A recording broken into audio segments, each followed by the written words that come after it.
back to Living Local. The Downtown Davenport Partnership is a division of the Quad Cities Chamber of Commerce. It's a nonprofit focused on the strategic growth and beautification of historic downtown Davenport. And with many businesses being impacted by the flooding on both sides of the river, the organization is stepping up to help. Joining me in studio is Kyle Carter. He's the Executive Director of Downtown Davenport Partnership. Kyle, thanks so much for being here. Yeah, thanks for having me. Okay, so what is the Downtown Davenport Partnership and how did you guys get started? Sure. The most important thing to realize is that we're made up of downtown property owners and business owners, and so we speak for that community and represent that community, and now is, you know, the best time we could think of to make sure that there's leadership here. Yeah, definitely, Kyle. So what kind of impact are you guys seeing the flooding have in downtown Davenport? Yeah, obviously it's been pretty devastating for a portion of downtown.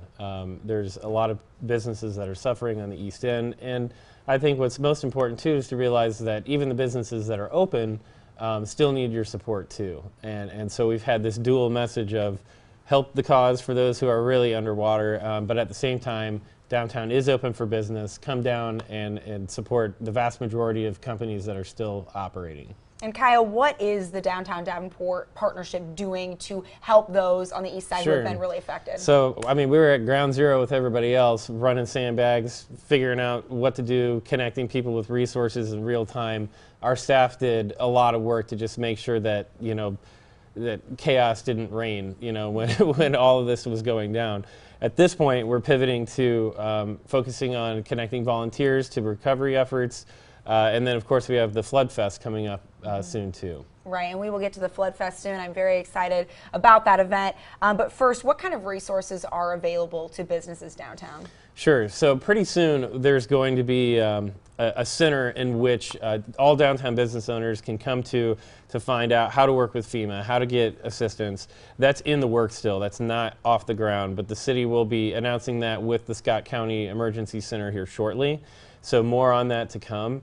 But we're also raising money to be able to give back directly to downtown business. In the meantime, we're just kind of a center of communication at this point. Right, to relay those important messages. Yeah. How are you seeing businesses help other businesses? I know on social media I have been seeing so much of examples of businesses like lending a helping hand to their neighbor. Yeah, it's been an incredible outpouring.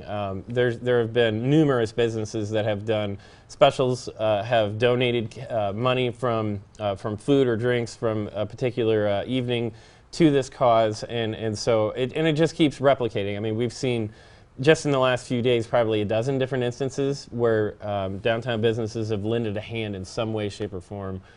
So it's encouraging. I think it's very indicative of the character of the community. Oh yeah, I completely agree. So what's the best way you think that we can get out there and support the businesses downtown during this time? Sure. So right now it's just come downtown. We recognize the bridges are a nightmare. You've got, you know, flooding, closing off other spaces. Take the extra 5 or 10 minutes to come down. Shop at your favorite place, eat at your favorite place, spend money. That's the most important thing people can do.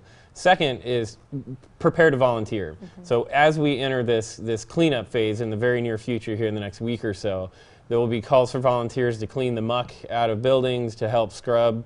The city will take care of what it needs to on the public infrastructure side, but there will be a lot of volunteerism needed for the businesses themselves to just clean up. Definitely. And Kyle, how can we get more information about which businesses are open, which ones are closed, maybe different hours, that sort of thing? So on downtowndavenport.com, we have an ongoing blog showing who's open, who's not. There will be a lot of people coming and popping back open. A lot of the businesses that were closed just didn't have plumbing, you know, and so as the water recedes, there'll be 4 or 5 that pop back on very quickly. Obviously, that's not the case for people that took the heaviest brunt of the flood, but keep an eye on our blog, watch our Facebook page. We're updating it, you know, 5-6 times a day with information about, you know, where you can shop, where you can help, how you can help.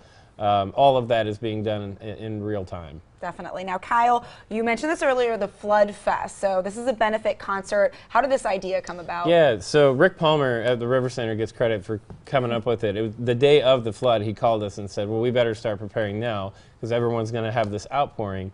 So fortunately, the Downtown Partnership has an entire infrastructure to handle funding and implementing improvements. So we have a 501c3 called Grow Quad Cities Fund Iowa. Any money raised from the show will go to that bucket and that bucket will ultimately write a check to us when we go and write checks to the downtown businesses who need it most.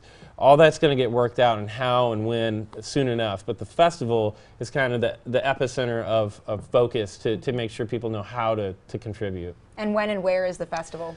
June 7th, so it's a Friday, and it'll be at the River Center.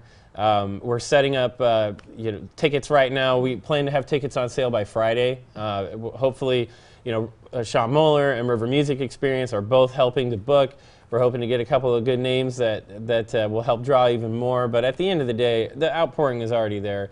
I mean, we could have anybody playing at this show, and I think we're going to have a good turnout and see support. Right, and I think that says a lot for our community. It does, and it's been between just the intensity of dealing with the reality that there are still people underwater, there are businesses we're trying to make sure see business that are open, and we're producing a festival in less than 30 days.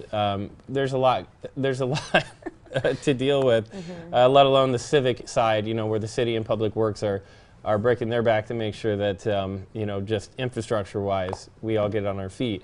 So it is a huge effort, and at the end of the day, I'm very confident that we're going to pull back, but it's going to be an all-hands-on-deck effort. That sure will. Well, Kyle, thank you so much for the information and for being here. We appreciate it. Yeah. All right, you guys, if you want some more information on the status of downtown and the Flood Fest, you can visit downtowndavenport.com. We'll also have more details posted on ourquadcities.com. Stay with us. More Living Local rolls on right after this.